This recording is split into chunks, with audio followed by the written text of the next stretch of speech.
So thank you everyone for coming. So what I'm going to talk about next is something, mix of everything, more like what experiences and what observations I've made over the past 1 year or during my journey as an auditor, as a judge, and all that.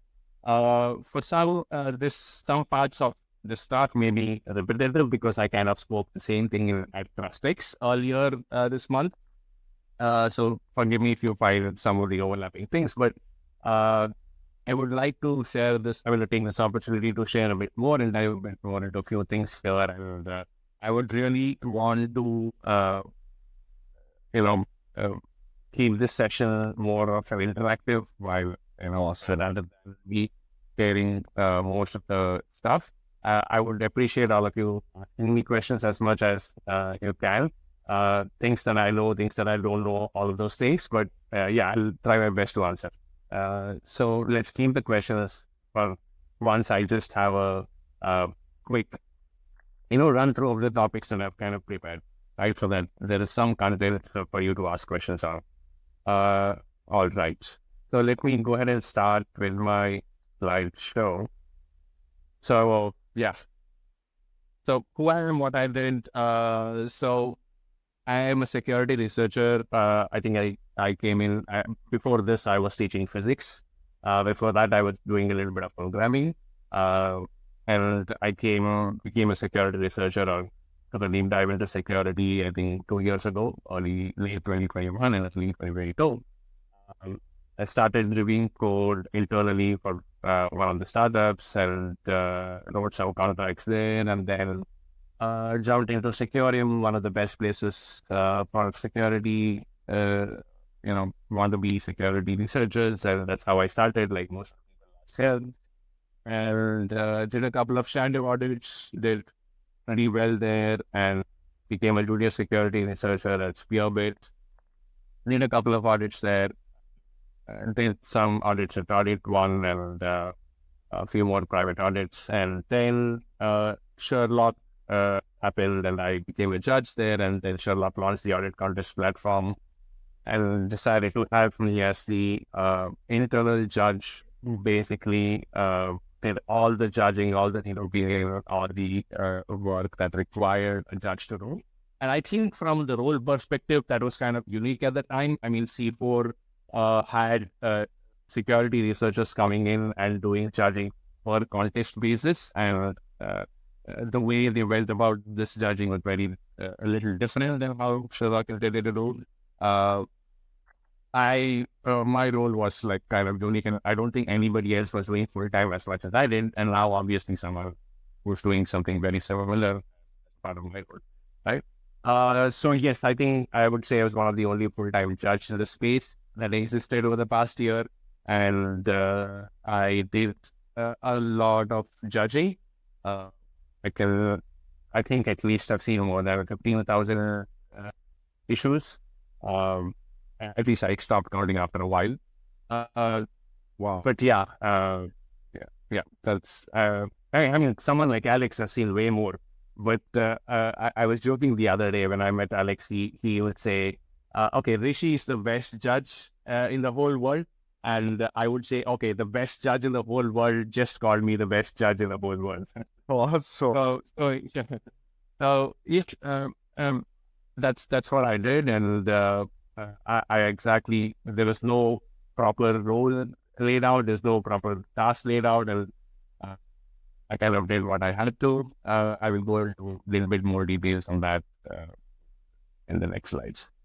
So yeah, going forward, just running through your typical contest process that starts still, right? So usually getting the code base ready is one of the very important parts, which not a lot of you know protocols understand this, and I think this is one of the most important parts uh, because getting the code ready for an audit contest is very different from getting it ready for a traditional audit or even for the deployment. Why? Because it's not just about the code; it's a thing that come along with the code that makes the whole process smoother and much better.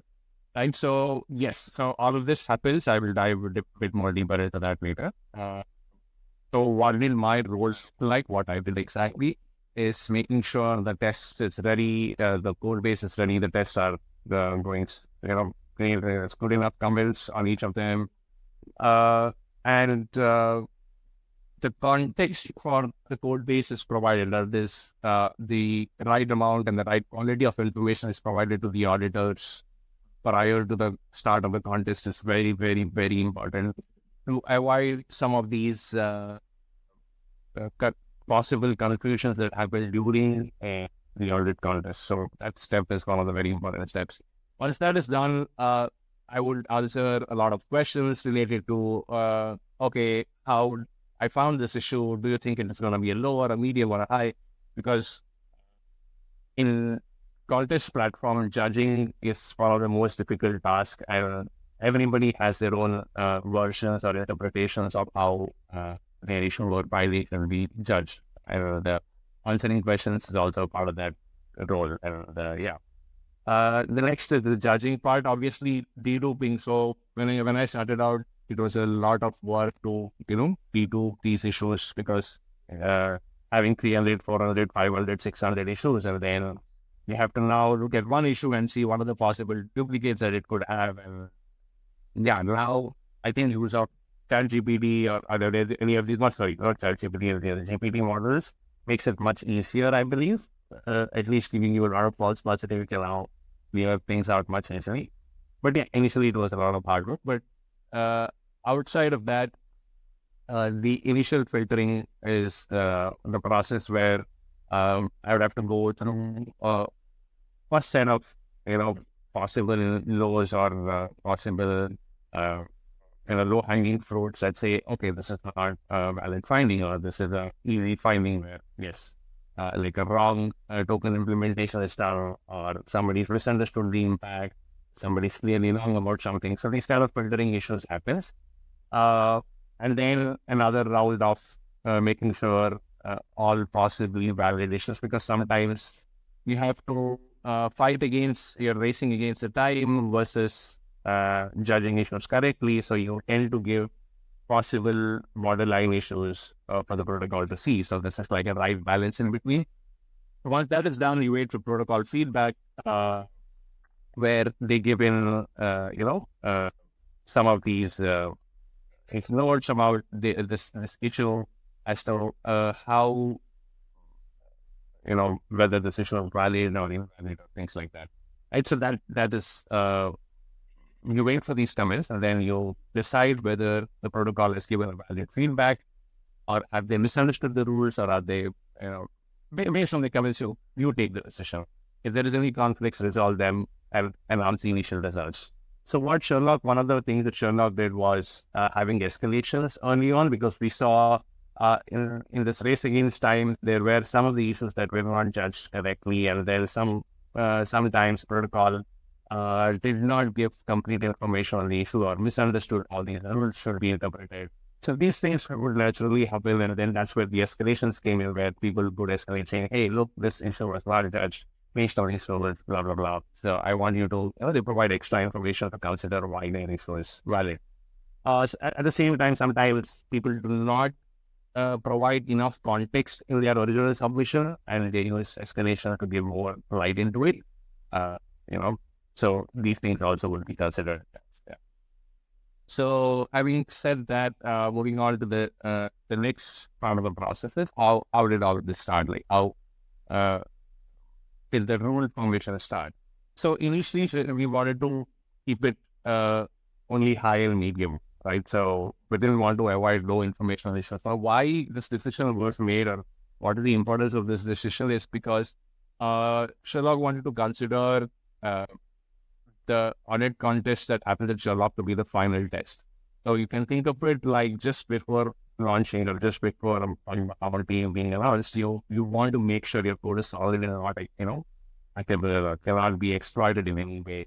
And basically, you're looking to issue something that either breaks it or causes loss of funds. So at this point, you should be expecting a code to not have a lot of low-hanging fruits, or if there are some of these issues which will not cause loss of funds, you should be able to handle it yourself, or that's something that we don't want to catch. We want to incentivize people to look for something really, really, severe. That is where we had these two rules. We did not have clear rules around it. So one of my jobs was making sure we devise these rules around these two conditions, and that is where the need for rulebook came, because when you say high and medium, things can be interpreted. I'm pretty sure most of your beginners or people who have read different reports, you would see an issue. Some firms would have a low issue, a low rating of one kind of an issue, while then some other report would take that as a high or medium. So these things are always subjective.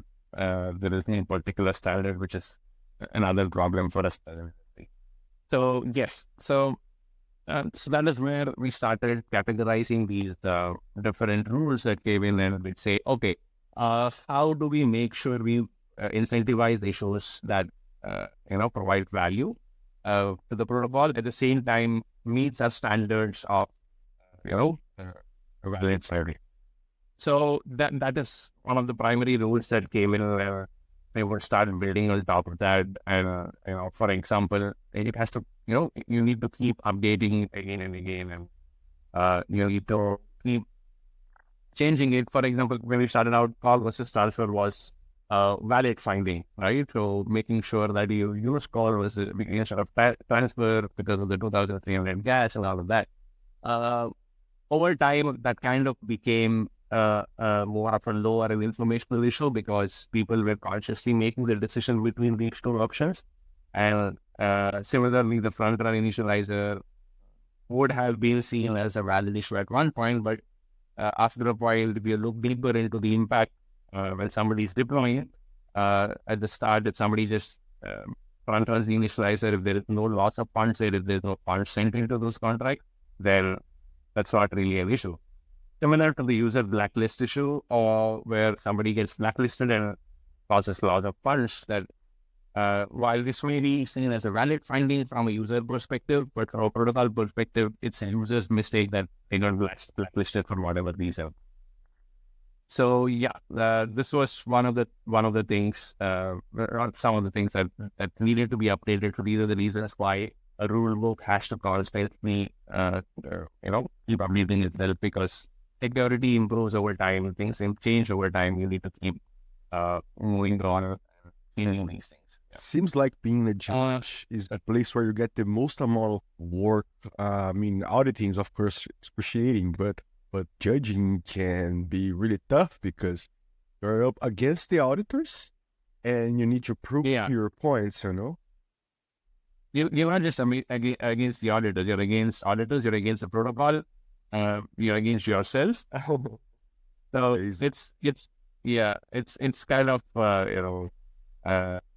I usually tell this, you go into this analysis paralysis all the time, like, oh, this decision of mine is going to make somebody money, and it's somebody's going to lose money out of this, right? So yeah, this is, it's kind of, yeah. So yes, these are some of the things that really help me as a judge. I mean, I kind of the same process when I audit too, but yeah, filtering out things that don't, like for example, making when you're auditing, you're checking whether an invariant fails. If not, then you take that value, condition out, and then you look for the next possible condition. So yeah. So this is one of the methods that I would do to filter out a lot of these issues early on, saying, okay, just look at the impact, see if somebody's misunderstood the impact, and then say, okay, this is not a valid finding. And then now you start going deeper into these issues, and then you start filtering them out, and then you're left with only issues which have a very good chance of being valid, or are too complex, or the submitter has successfully taken you for a ride. It's only these kind of issues that stay back. Yeah, they are the ones that usually take more time, but as you understand people's biases and their incentives, it becomes easier to judge. especially when you're getting into a discussion with them. And one of the very important things that needs to be done in contest is design clear rules. That's why you see some of the rules that Sherlock has created that are mostly me, at least up until now. It's because we wanted to have a better experience for all the auditors involved and as well as the protocols. And I think C4 has come up with this brilliant idea of a Supreme Court, which is constantly acting on these rules, how some of these things should be judged, and that's another interesting concept that is there out there. But that's what I'll try to say. Like, rules are very important to get the best out of an audit. So yes, another quality is being a good listener is very important as a part of the process, because that's where you can make a lot of decisions very easily. Right?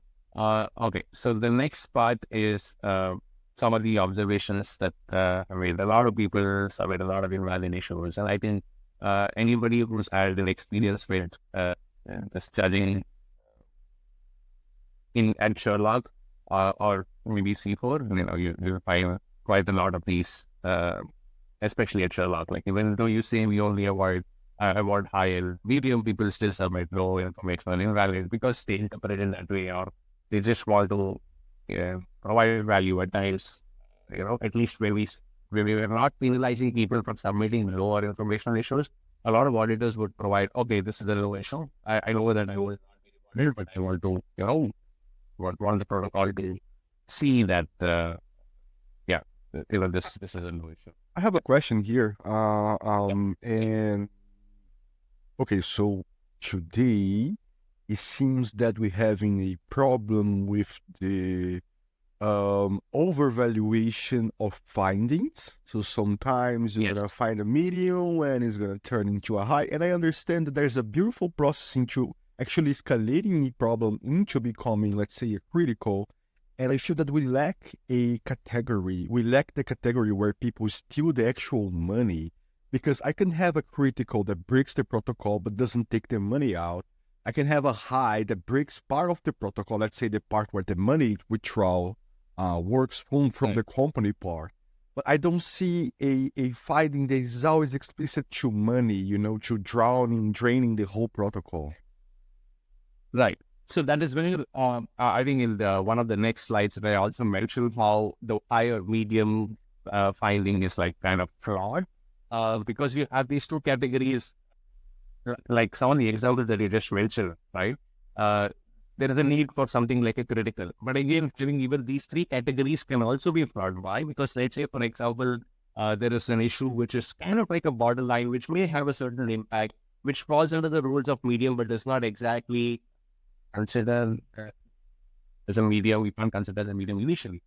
But post some discussions, for some this protocol says, okay, there is some quality in this, and then let's avoid this as a medium.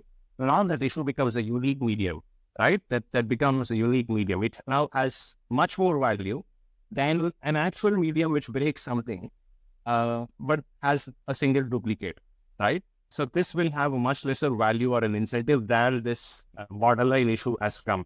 So having this hard, thresholds of what should be a high or a medium. For example, Sherlock's pointing system, if something goes from a medium to a high, it suddenly now has 5 times more value, right? So when it comes to these borderline issues, these categories kind of, mess the incentives up. There needs to be a better system to do that, or there needs to be a better way to incentivize these things, like you said. And also something like a critical issue is clubbed together with some of these high issues, which don't necessarily drain all the funds, but may break some of the core functioning. But yeah, I totally agree with your point. Yeah. So yeah. So this is something very important to the protocols. If there's anyone here or watching, planning on getting an audit contest done, this is something very, very, very important, because the more quality information you provide here, the better your chances of finding high quality submissions, because you're now saving a lot of time because contests are time bound. People don't have enough time to find the act. Like for example, if you just simply take the example of the Kyber swap issue that happened, right? So I judged the Kyber swap contest, and yeah, I mean, there were some controversial submissions there, but the bug or the exploit that happened, for someone to come up with that, I think they would have taken much longer. That's the same for any of some of these exploits. Right? They need much longer time to be able to do that. So if you want, or if you want to increase the chances of finding some of these quality findings, then you must provide high quality comments, great information on what are the possible integrations that happen out there. How does your system work? What do you think are the attack vectors that are possible? What are the expectations and behaviors of each of these functions? How are they, expected to behave with the system as a whole? And what, especially the testing plays a very, very important role because the more complex your testing gets, the more easier it will be for auditors to build on top of that. If you're doing basic unit tests, like just for the sake of coverage, I mean, that definitely helps, but that's not really the thing. That's where some of the things that I'm going to add on a little later about having security early on is very important, right? So if you have good quality test set before the audit contest, where somebody spent quite a lot of time, if you've idle security research to go deep into the functioning of the protocol and write test cases for quite a lot of these edge cases, complex call source, then a lot of the auditors have, better, opportunity to dive deeper into it and look for those really weird,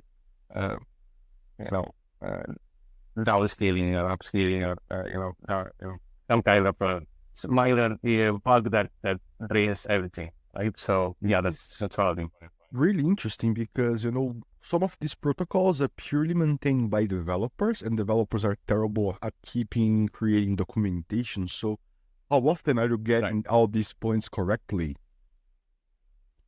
Right. So one problem with contests, right? Everybody wants to ship fast. Like most of them want to ship. Everybody wants one of the things you will see in our contest platform, not specifically Sherlock, but everybody wants to get an audit ready in 2 days or 3 days, right? So the problem is there's not enough time. There is definitely hard thresholds. Like for example, Sherlock has 80% comment ratio and I think 90% test coverage and things like that. But again, these are not qualitative measures of the comments, right? These are like some of these basic soft thresholds that are needed. But does that translate into a high quality comment? We're not really sure of that. I've seen both sides of the spectrum. I've seen some great documentation, some really great information. I think the most recent one was Badger DAO at C4. I was absolutely mind blown with the amount of information that is provided for gold base such as that, and the amount of effort that has gone into that's purely because someone like Alex is on the team, and I'm pretty sure the other developers are also security minded and all of that. So the fact that that is where I say having somebody from security as a part of your team is very, very important. Not a lot of protocols understand this, but eventually they will have to realize this. Awesome, brother. So yeah, I think this is some basic fundamental thought process that every beginner auditor should understand who's taking part in smart content. One single point that I've seen some of the best auditors do, or some of the top ones, because I've worked with some of the best, right? You see the Sherlock top leaderboard, I've worked with all of them. And a very common factor that I see is they don't spend a lot of time on it. They don't waste time or any effort on doing something that is not auditing. Some of the top really amazing guys, they come in and comment and help with your questions. They go way overboard helping you with the questions or the process and all of that. Giving a shout out to 0x52, one of my favorites to work with. I don't know how to call him. We call him the Marcon guy. He's amazing, super helpful. Does not hold back anything. And similarly, HYH and Ethereum, all of these, Xiaoming, 90. All these guys, they don't spend time arguing, but they actually give their points, help whenever whenever needed, just come in and help you as much as they can and make sure everything goes smooth. These are some of the beautiful qualities that every auditor, every top auditor I've seen. Sorry, you want to say something? Yeah, I want to make a question here. Do you think, like, let's say I want to become a top auditor, and I also noticed something about 0x52, Pounding. These guys, they have really low presence on Twitter, so they are not like doing the usual marketing stuff. Do you think that they have deep knowledge of the EVM, or they take the function and they break it down as they need it? Right. I think it's very subjective, right? To be honest, a lot of times you don't really need to understand the EVM every single time, right? Unless there is something that is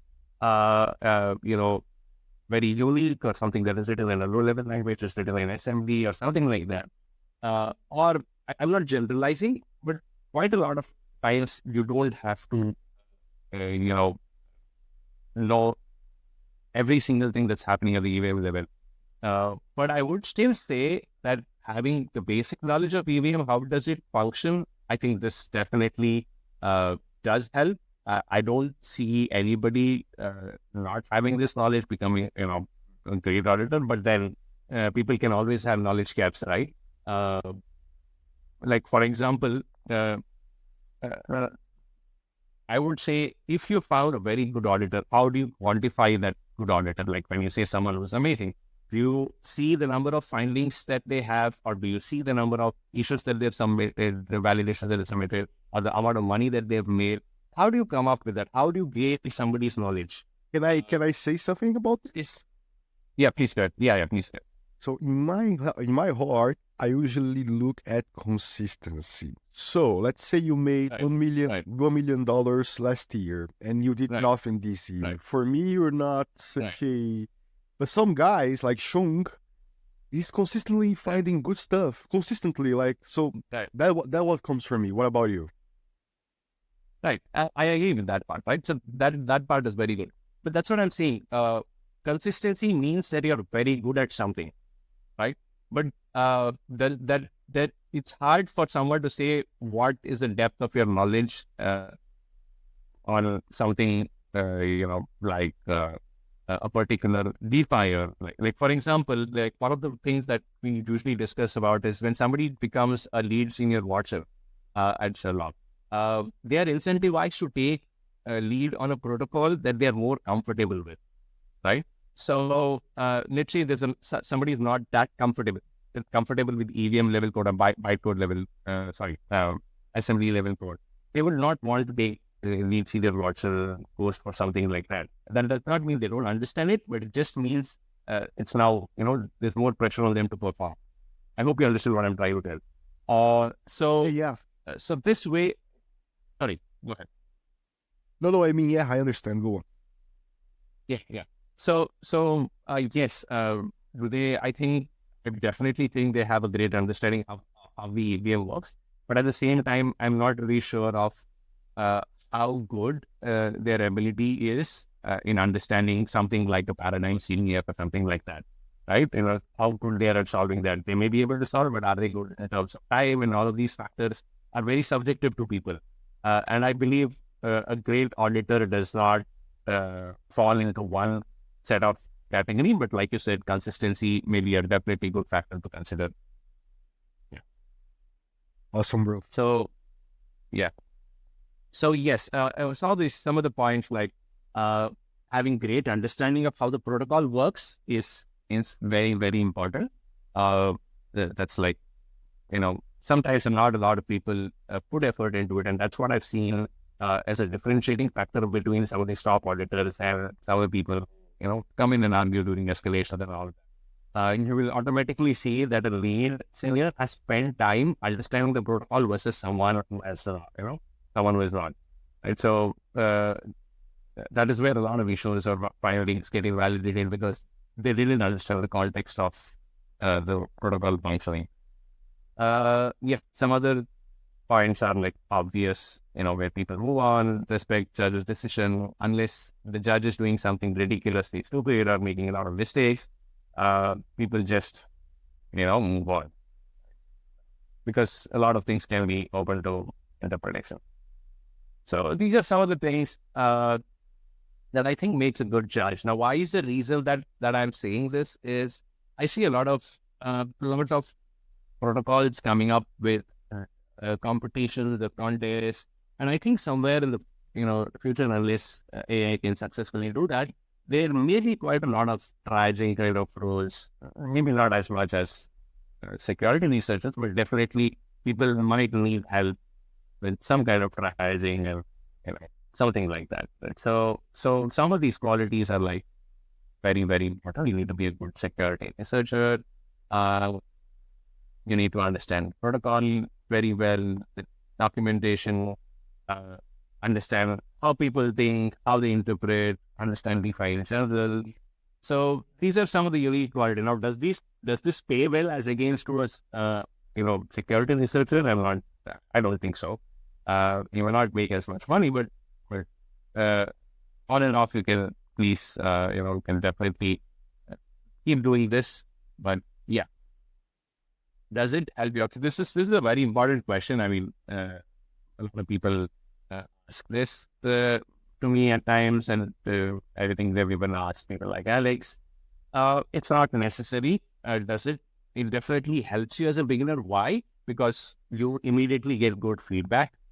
As soon as the protocol is done with the audit, you get to see the issues. If you're a judge, you can immediately. Like for example, Sherlock allows you to take part in the judging contest. You can immediately start looking at issues and see what the other people have found out and what you missed and all of that. And that's actually a very important step, I believe, in an auditor's journey as they start becoming good, and the judging can review this. Another thing is being a part of these discussions opens up a lot. Like at least it helped me a lot, especially when how something can be interpreted and how somebody is understood the functioning of a protocol.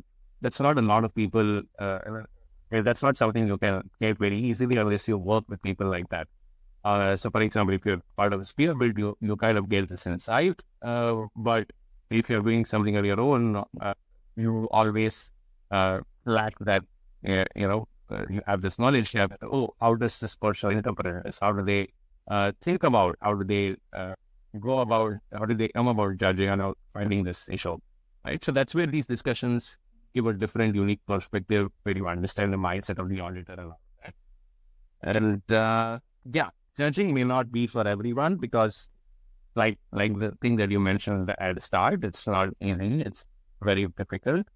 I have been. I don't think I have taken a proper break for more than a couple of days in the past 1 year that I was judging. I was constantly, whether I was getting some work done or not, I was constantly in that zone, and there's so many things going on, there's so many factors to consider, and I'm constantly thinking, even if the decision is right in front of you, you're always under stress, whether somebody is going to make money or not, or if you miss something, you invalidate something, if it turns out to be a hack and they will later, it's really bad, right? So yeah, so these things may not be for everyone.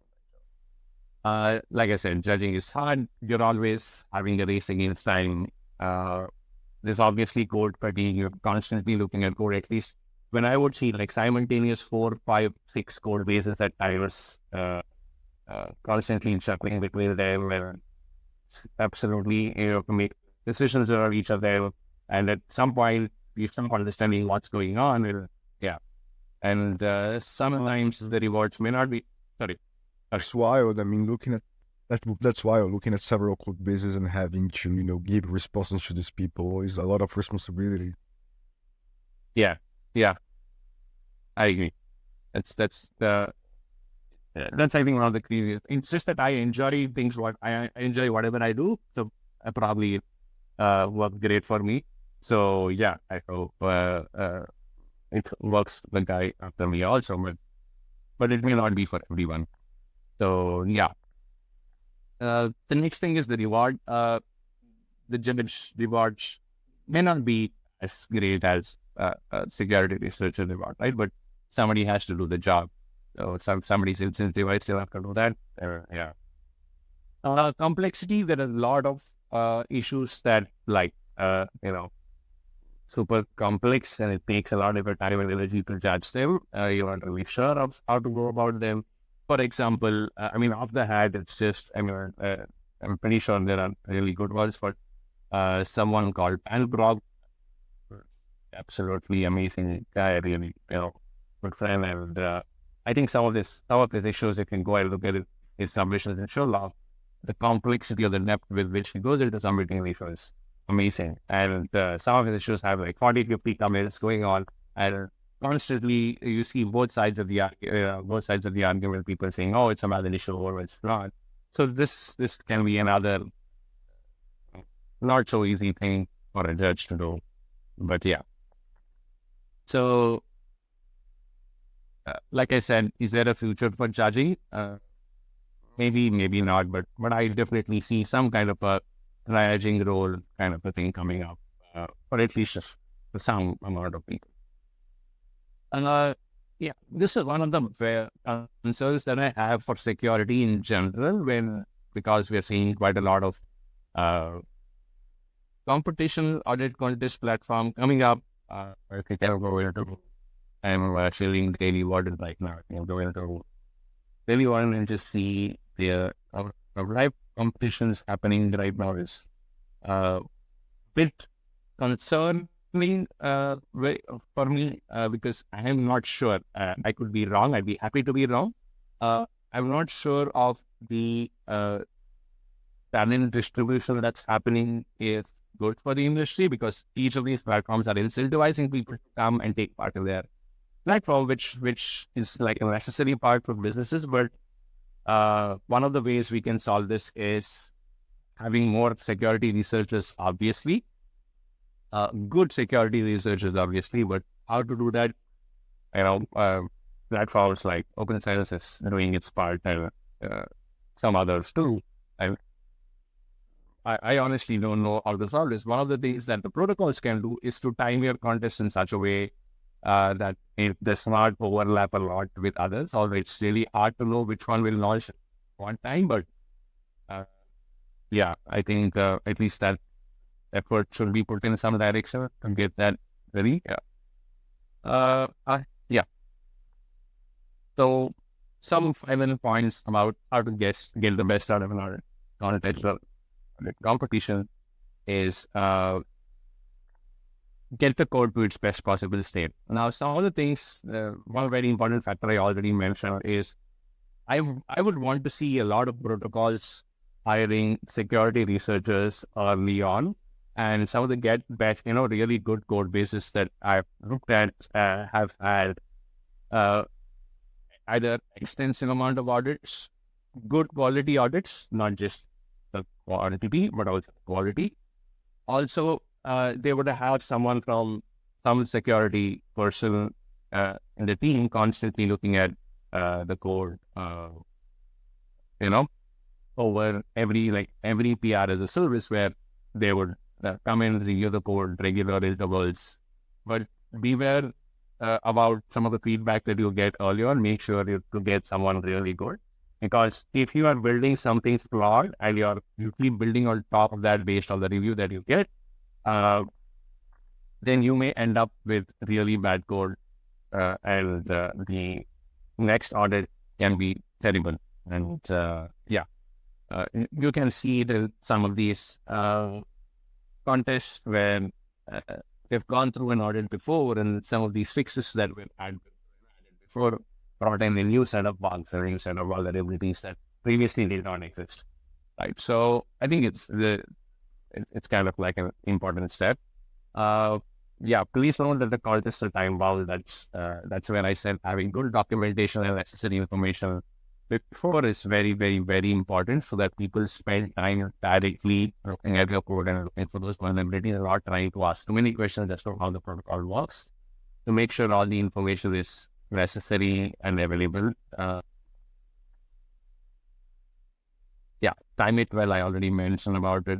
Answer as many questions as you can. Avoid contradictions. I think that's one of the things. I saw a lot of protocols providing information early on in the contest, but later once they're in the judging phase, they're in discussions, they kind of contradict the whole thing. And, it's not intentional, but some team member does not really understand what was given early on. And I've seen a lot of conflicts happening. But that was just an addition. We also saw the situation where some people were even saying that protocol should rewrite the whole code base, right? Yes. I did see that a couple of times. I mean, I did see that a few times, and I've come across some of the code bases. See, that's what I mentioned, right? Either written a very flawed code, or you've either made fixes during your development, which was the fixes were flawed, and I'm not sure of if rewriting the code is the only way. I'm pretty sure there may be other ways to do it. But I think it purely depends on what kind of protocol it is, what is the underlying functionality and complexity that goes behind it. Sometimes I think it's unfortunate. I can also see the need to rewrite the whole thing. Awesome.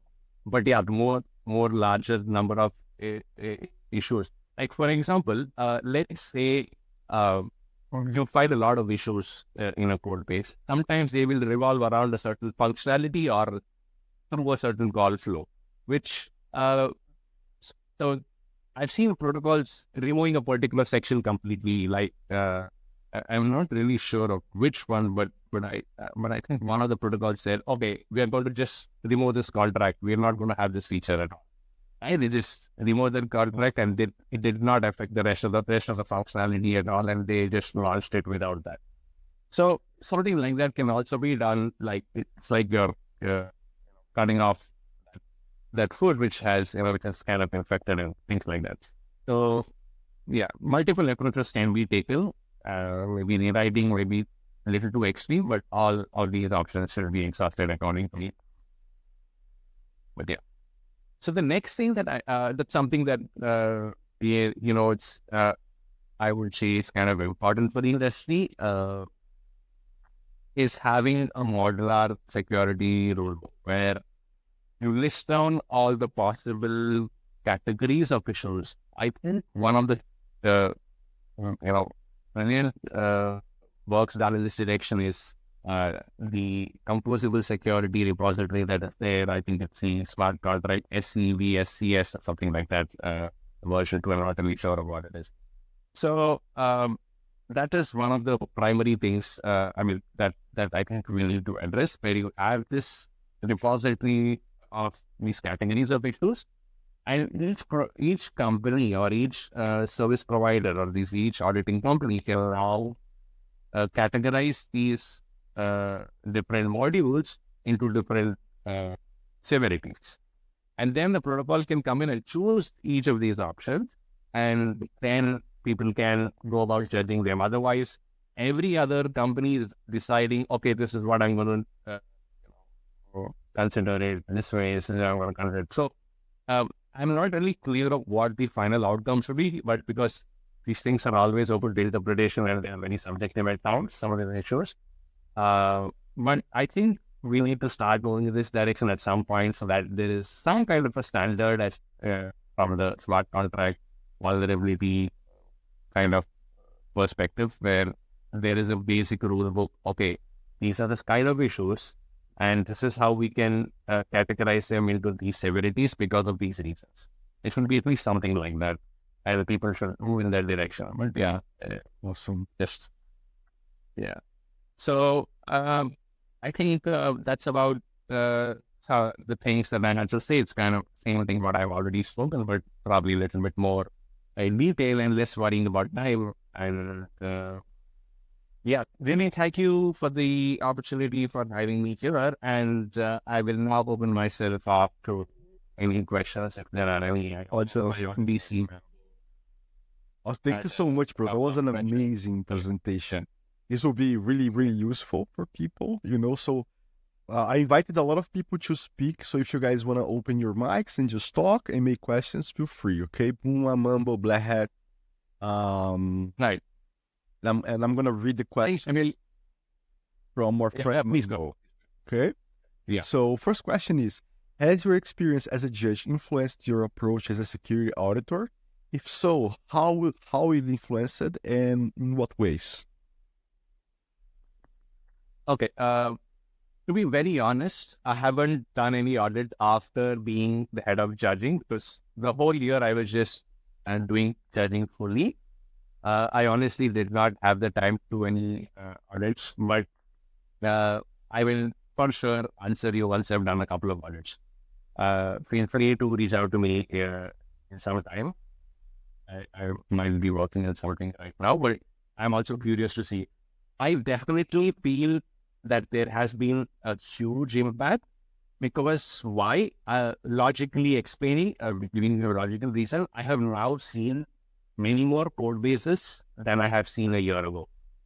I have seen like different kinds of code bases. I have seen different kind of protocols. I understand how these things work better. I know what kind of mistakes people can make, what kind of biases people have in writing code. I understand quite a lot of these things, but I think I will start maybe noting these down for just for reference. But I'm pretty confident that it has helped me for these reasons. But if there are, but to be very honest, I'm not the right person, and this is not the right time to answer it yet, because I haven't audited anything yet. But from what I heard, it makes an impact from understanding the code base and protocol point of view. But about finding bugs, not so much. At least that's what I heard from Alex, because he's been doing this for much longer and he's been also auditing. And but I don't fully. I think it definitely helps you find better bugs, because now you have seen quite a lot of bugs, right? So you've seen quite a lot of possible vulnerabilities. So yeah, I think it does impact to a certain extent. Awesome. So next question is, from a judge perspective, what should auditors prioritize when going into a contest? Right. Very important is understanding the code base really well. Understanding the context of the implementation that is given. Like even if it's a lending protocol, it may not be same as compound. Right? Some of the expected behavior is very different for each of these protocols. You need to understand what I would say this is the responsibility of the protocol to provide that, but at the same time, sometimes it's not possible to provide maximum context. So it's your responsibility to make sure you understand these things. That comes either with experience or by asking questions early on in the contest. This is one of the things that I would say. The other thing is understand the rules very well. Like depending on what platform you're taking part in, if you're taking part in Sherlock, understand how Sherlock works, look at the historical decisions, understand the rules, rulebook very well, or look at some of the examples, look at the discussion that go into judging an issue. But most of the times, if you understand the rulebook really well, it's pretty clear. At least I've made sure I've given my 100% in making that rulebook as clear as possible. But I also understand that sometimes some of the code bases work very differently and they can be interpreted in certain ways. But for the rest of the stuff, understanding the rules is very important. And these are, I would say, the two things to prioritize before starting. The rest of the stuff is making sure you audit it. Oh, the rest of the stuff is already out there. I think I have a question from Dark Heart. Yeah. Yeah, I wanted to ask, how do you do with frustration in the time limits? As an auditor or as a judge? Again, Uh, from what perspective are you asking? In general, as a person, or as a personal, for example, I was doing the notional all night, and it kinds of every like hour and a half, 2 hours, I tend to do a break because I get really frustrated during the audit. But the thing is, the time limits are really harsh on us, so really brings frustration. Yes, we can. Well, I don't know if you're talking right now, but we were just hearing you. I don't know. Did you lost the mic?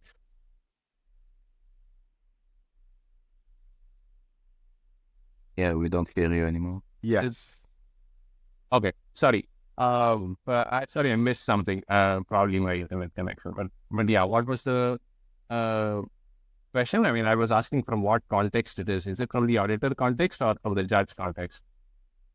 From the judge context, like for example, I gave this. It was I was doing all night the notional judging that was on Sherlock that Right. finished today, and Right. because the time limit is so small, it kind of bring frustration because you need to take in consideration the primary. I cannot pronounce that. Yeah. Results of the results. You know what? Right. The initial preliminary results. Yeah. So, yeah. So I was doing multiple contests at a given time, right? And at least from my point of view, when we started out, we didn't have deadlines, but I think something like judging, I used to get frustrated quite a lot too. I mean, there's no doubt about that. But what I would do is, I would, just take a break. I would basically meditate and then come back and sit. Right? There's no point in getting frustrated. I was very clear. There's a task that needs to be done. When you get frustrated, well, you have less time and you're not getting done enough. So if you really think that there is more time, there is more effort that needs to go into this, then you need to communicate it to the particular person or whoever that is. In this case, it is Sherlock. But if others are able to do it and you are not able to do it, then that means there is something lacking. That means you are spending more time because you don't really understand how notional works. Maybe I'm just randomly giving an example. Okay, so that may not be true. If a lot of people are complaining, well, that means Sherlock has to think about how to time these judging contests. But if you're finding it difficult, then it's probably because you're either thinking too much of making a decision, or you do not have enough context on the code base, or uh, uh, or you're doing something else also, right? So you don't have enough time to do that. So there could be multiple reasons, but yeah, I would say look at it logically, try to solve, identify the problem and solve it accordingly. I am not sure if I've answered your question, but it's not worth getting frustrated and losing your mind over something like that.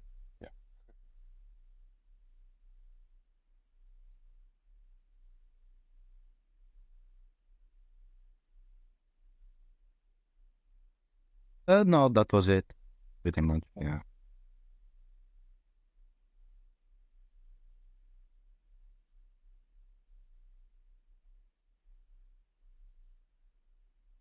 Right.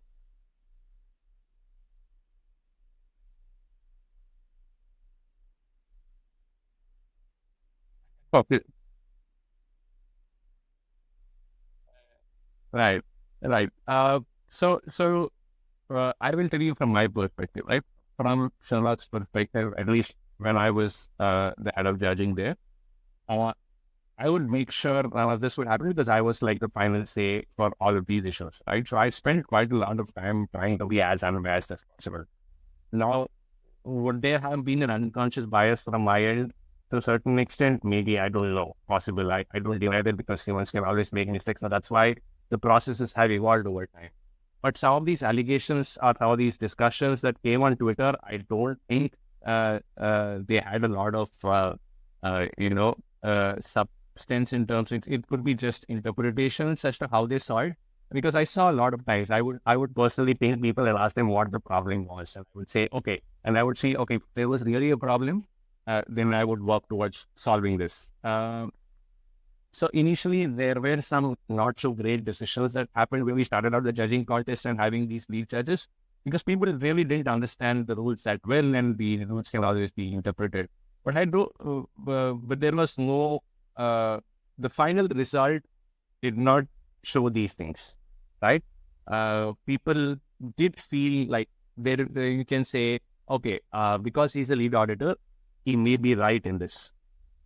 So let me validate this issue, right?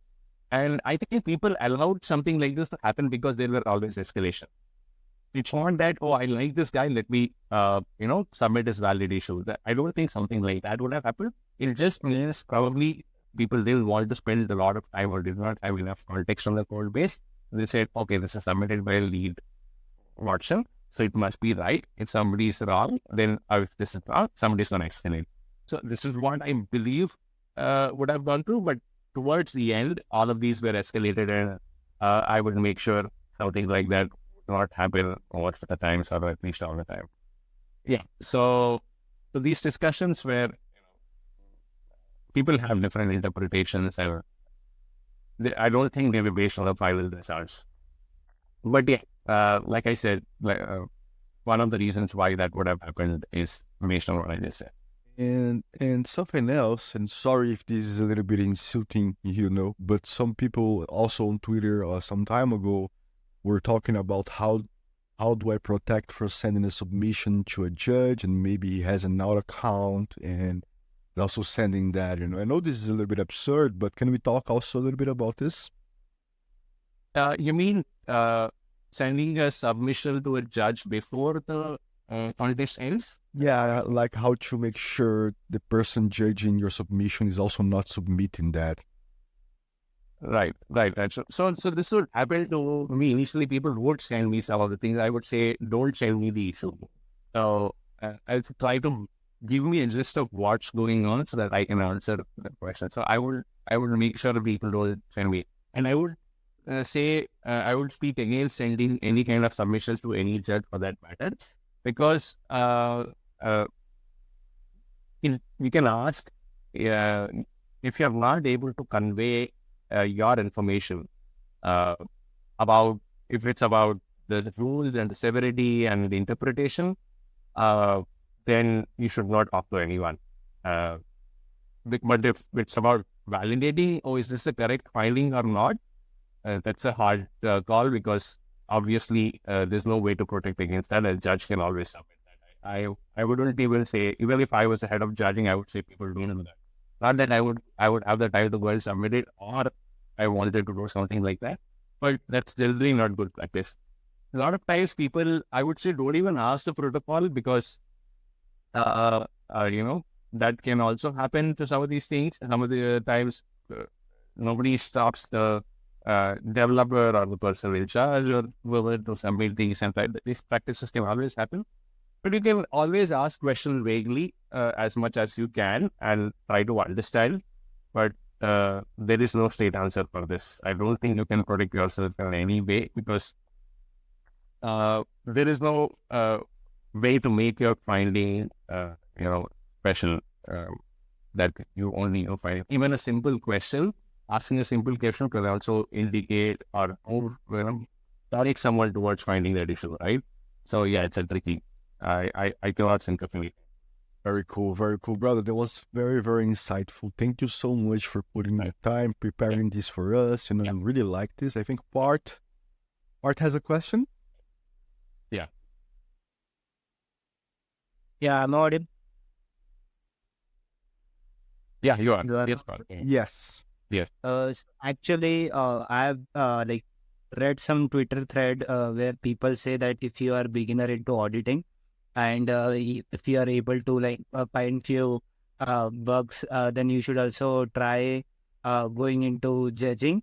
And for at least a few days, you should try this so that you can you will be getting the idea about how exactly other auditor think about the issue, and you will be able to learn properly. So, do you think this is good approach? Yeah, I think I added this in the slide, right? So it's definitely a good approach to start with. Why?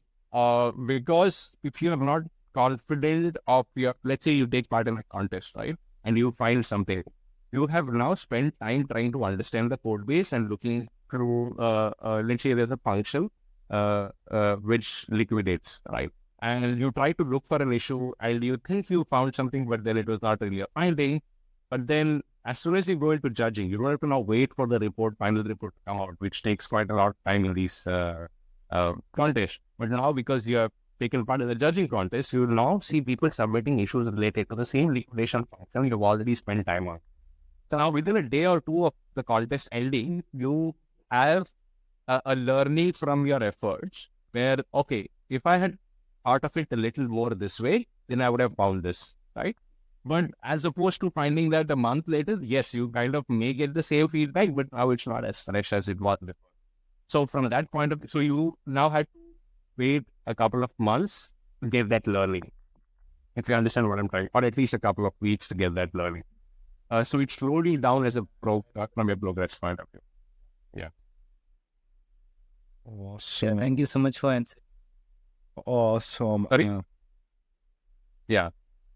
I think not any. no, actually, I invited him to speak, but he doesn't want to speak. But that's okay. So, bro, now I want to know if you have any closing thoughts, any message you want to leave to people that will hear to this in the future and everything.